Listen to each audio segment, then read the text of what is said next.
सुबोध भावे यांनी सुद्धा मतदानासाठी आवाहन केलंय. बघूया.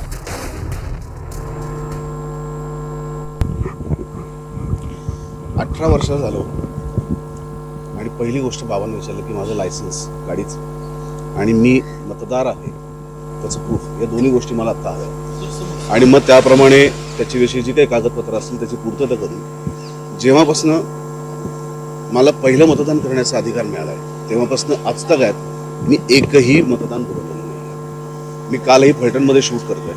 मी काल रात्री फलटणवरनं पॅकअप करून पुण्यात आलो.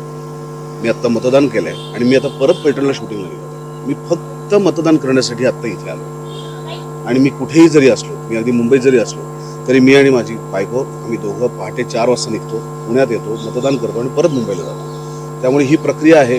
ज्या प्रक्रियेवरती जर आपल्याला विश्वास ठेवायचा असेल लोकशाहीवरती तर आपल्याला 2 पावलं पुढे टाकायला, कारण हा लोकशाहीचा हक्क, हा सर्वसामान्य नागरिकांचा हक्क आहे.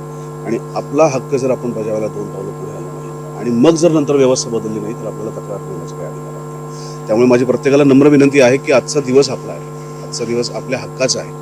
घरातनं बाहेर पडायचं आहे, जवळच्या जवळ मतदान केंद्र आहेत सगळी, तिथे जायचं आहे. फोन घेऊन जायचं नाही आहे. आधार कार्ड चालतं, लायसन्स चालतं आणि निवडणूक आयोगाने ज्या 12 ओळखपत्रांची यादी दिली आहे त्यातलं कुठलंही ओळखपत्र तुम्ही घेऊन जाता, पण मतदान करायचं एवढं लक्षात ठेवा.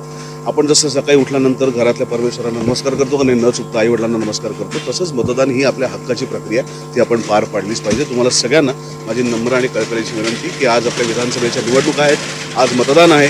कृपया घरातनं बाहेर पडा. तुम्हाला माहिती आहे की जे मतदान करू शकतात अशा सगळ्या नागरिकांना बरोबर घ्या, मतदारांना बरोबर घ्या, जवळच्या मतदान केंद्रावरती जा आणि मतदान करा आणि आनंदाने ही शाही दाखवत बाहेर पडा.